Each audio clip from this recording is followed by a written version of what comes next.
Hello, welcome to this Cycling Life Leadership Bites. My name is Bernard Moerman, and in today's interview, I will be speaking to a former professional cyclist, Magnus Bäckstedt, about his life lessons from competing as a professional athlete. Magnus, good morning, long time no see. How are you? Good morning. I'm very good, thank you. How are you? I'm very good, thank you. We know each other for more than 20 years, but for the very few that might not really know you, can you just introduce yourself a little bit? So I'm Magnus Bäckstedt. I'm 45 years old. I come from a place called Linköping in Sweden, and I've been a professional cyclist for pretty much my whole life. I've won a stage in the Tour de France. I won a stage in the Giro d'Italia. I won the Roubaix, amongst other things. So that's the brief version. Wow, Maggie, as friends call you, Yeah.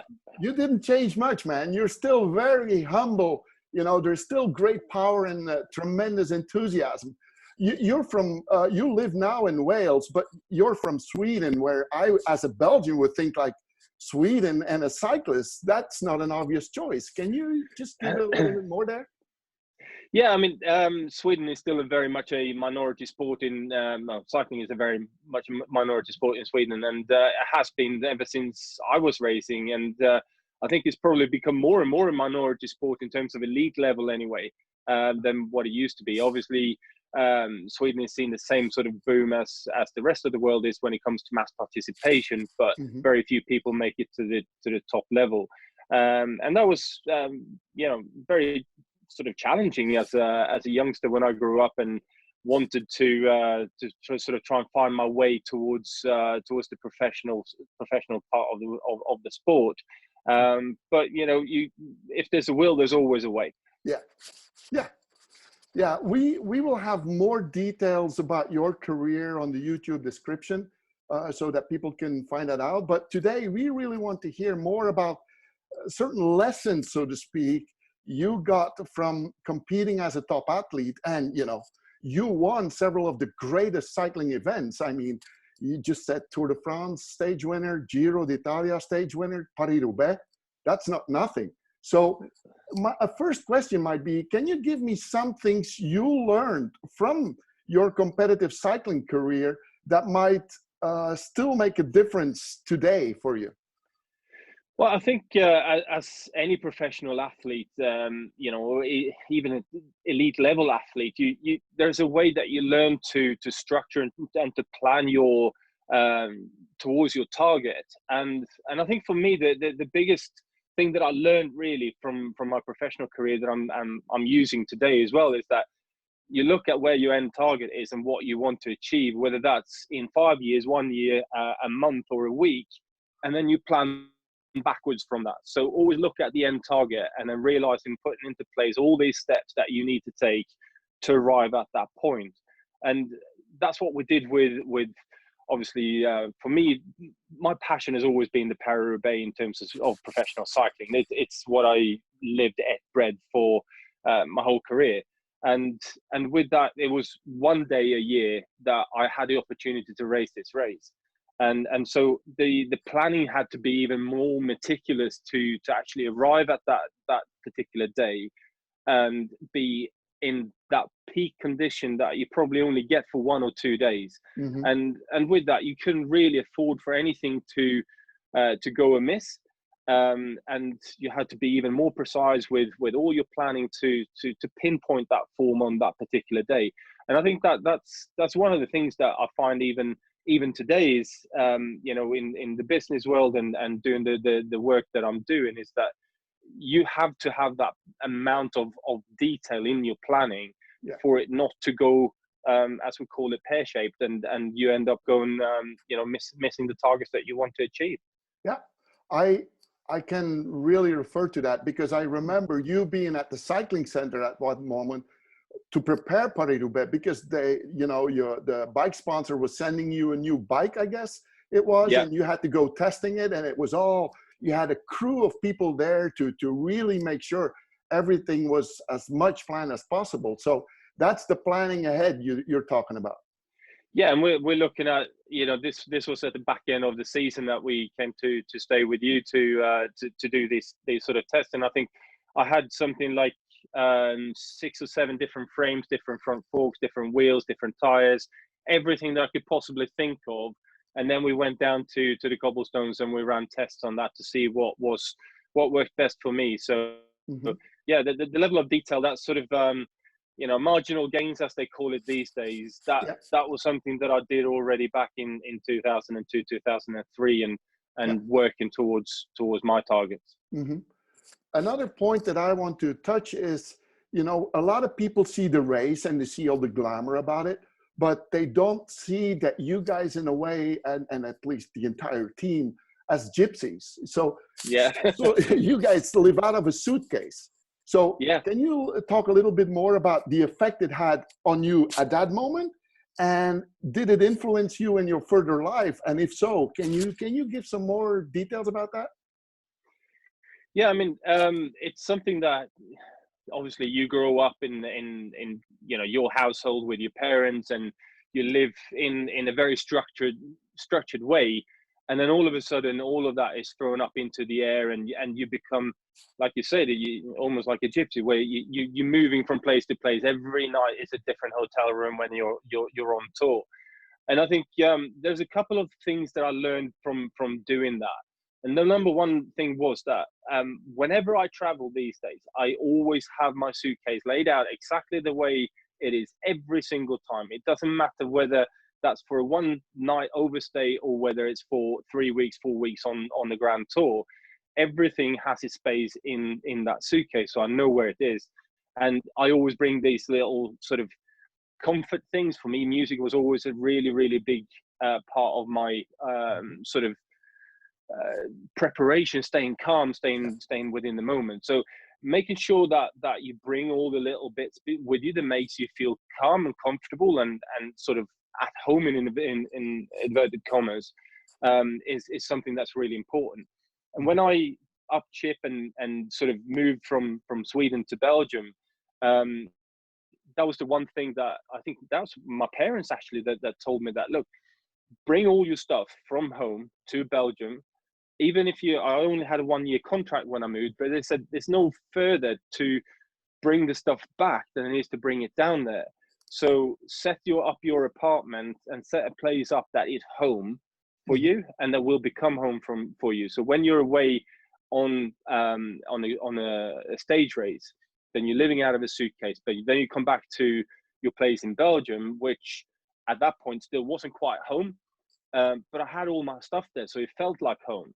And then you kind of had your other home, which was back home with my parents, and that's when you felt really, really safe. Then when you got to go back there once or twice a year and sort of see them. And as things developed, obviously Belgium became home for me.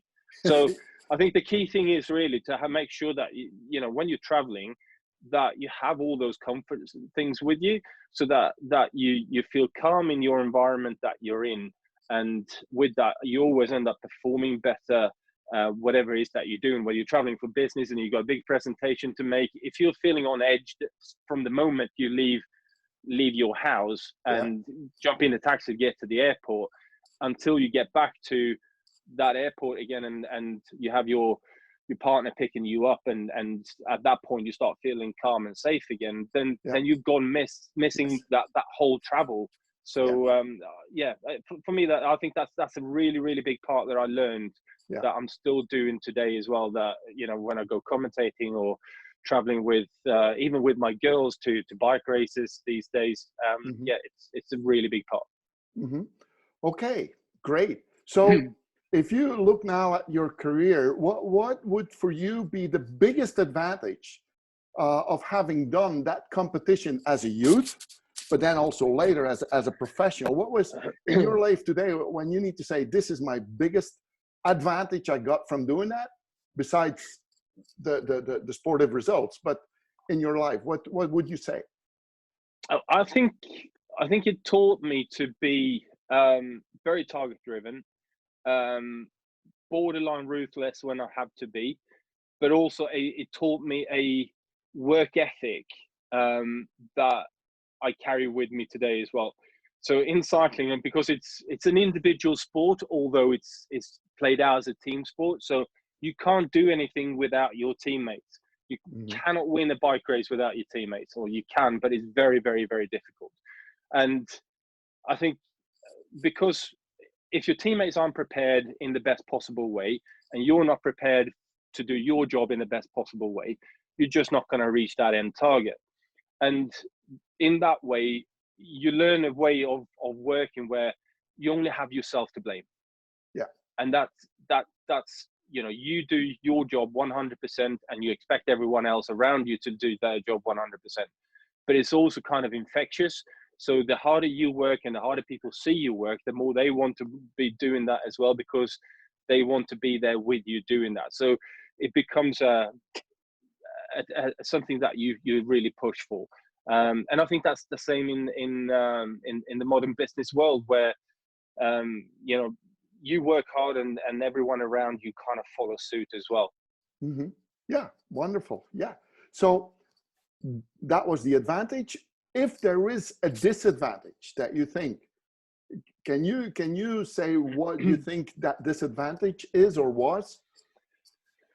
Well, I think the disadvantage probably is nowadays is finding the balance between the guy that I used to be on the bike, who probably was at points, well, most of the time, as soon as there was a number on my back and there was something up for grabs, I was probably too ruthless and too egoistic.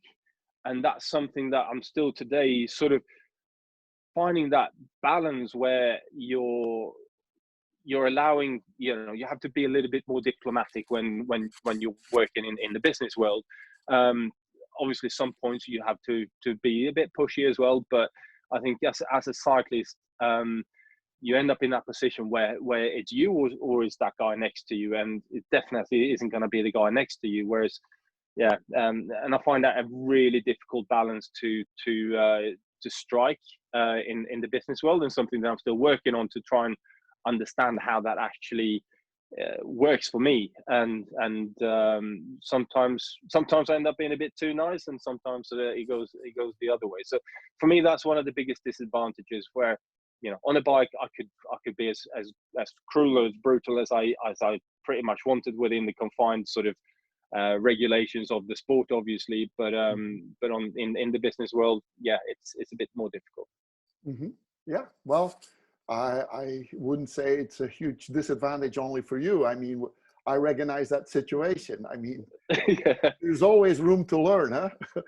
yeah, always. I mean, Yeah. that's one of the things. Is the moment you think that you're perfect and you got everything sussed, and that's the moment you're second.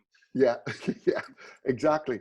So a fifth question, that like your single most important advice you can give to a lot of people in our audience here, which are active cyclists, but they combine it's a hobby, and they combine it with their work and their social life, their families and stuff like that. So you come from the very competitive side to now you ride your bike. So what would be your most important advice you could give those type of people?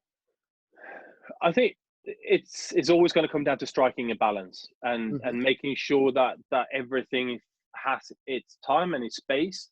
And I think, you know, everything kind of, if you're happy because you've been on your bike, then the rest of the world will be happy because you've been on your bike as well. But at the same time, if you're taking that to one step too far, then the world will around you, family and work, will be unhappy because you've been on your bike as well, because you're taking too much time doing it. So I think that finding that work life cycling balance is really, really important. So again, it comes back to structuring your life and the way you do things around you, to make sure that you really find that happy balance between everything.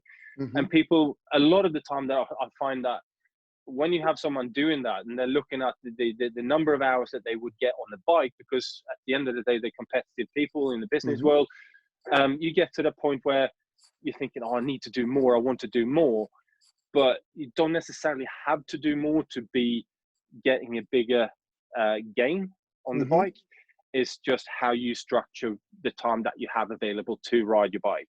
So yeah, again, just making sure that you have that cycling is part of your life and your daily and your plan, and that you don't sort of and this is one of the things that I find a lot of people that I'm coaching as well are doing, is that they say, oh, I got an hour and a half, I can ride my bike. But that is if everything goes perfectly from the moment they leave work to they walk in the house, and nothing has happened during the day that your wife or partner has decided that you need to deal with when you walk in the door, and then you have X amount of seconds until you're up on the bike.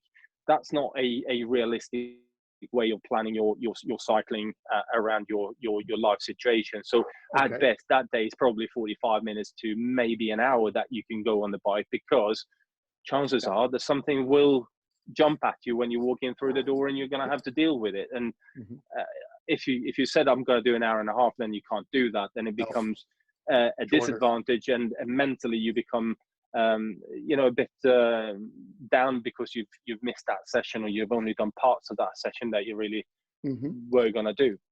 Okay. So a lot of things are happening for the moment, or not happening. How does your daily life look? Well, let's say till to a few months ago, and maybe now it's very easy. But I mean, what are you doing today, so to speak, in a normal? Well, when life is normal, I run a bike fit business. So helping people make sure that they sit properly on their bikes and avoiding injuries and so on. I also run a coaching business where we focus on making sure that people are getting that planning that we were just touching on in the previous question, to make sure that we structure things within their lives, and making sure that we're giving them the maximum that they can get out of a training session with a limited time available. And this is something that I find really interesting to do as well, and to work with people and make sure that we can get that big gain, even though they might not have 15 hours available to ride their bikes. They might have 5 or 6 hours a week to ride a bike at a push, but we can still develop them and get them the best that they can be with the circumstances around them. And obviously work with a few professional bike riders as well. But I think the biggest thing for me at the moment is I got 2 daughters who decided that cycling was what they wanted to do. I never thought that was going to happen. One is some sort of my neighbor, huh? She lives about 30 kilometers away from me. Yeah, she's just moved to Oudenaarde, so she's signed a professional contract with Trek Segafredo this year, and is staying with them for the next 3 years. But I've still got one left in the house here who very much wants to follow in her sister's footstep, and mum and dad's footsteps as well, I guess that we should say. So of course. So that takes a lot of my time and money, effort, and working borderline 24 hours a day to make sure we can fund that so that they can follow their dreams and hopefully realizing them. Okay, wonderful. Well, Magnus, our time is pretty much over. We need to wrap up here. Do you agree when I say that my takeaway of this conversation is kind of like 3 things? One, we gotta plan backwards from the end target. So we set the end target and then we plan backwards. A second thing you were telling was you've got to be able to adapt things, because things happen. And then a third is to learn to maximize your team's ability. And everybody is doing things in a team, as you were just explaining in your family. You still need to make sure that everything juggles the right way, so that your team ability to reach your target. Can I finish with that? Is that what you want to say? Yeah, I think you're right then. And maximizing your team's ability is what I said before about making sure that you're leading in a way so that your work ethics, everything that you do, people around you it rubs off on people. And then making sure that you allow the team to do their jobs as well for you, then to finish off and put the final touches to it. So just trusting in your team around you, because I wouldn't have won Paris-Roubaix that day if it wasn't for the team around me and the trust that I put into them to get me to the point where I could make that final strike to the finish. And you know, I'm eternally grateful for that. So yeah, very much so. Wonderful. Well, lovely people. I thought that was a great insight from a winner of Paris-Roubaix.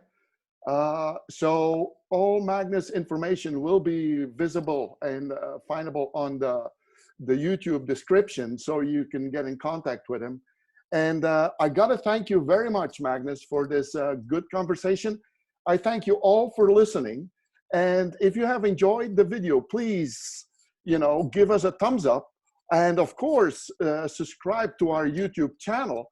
And we very much look forward to welcoming you on our future episode of This Cycling Life. Thank you very much. Bye.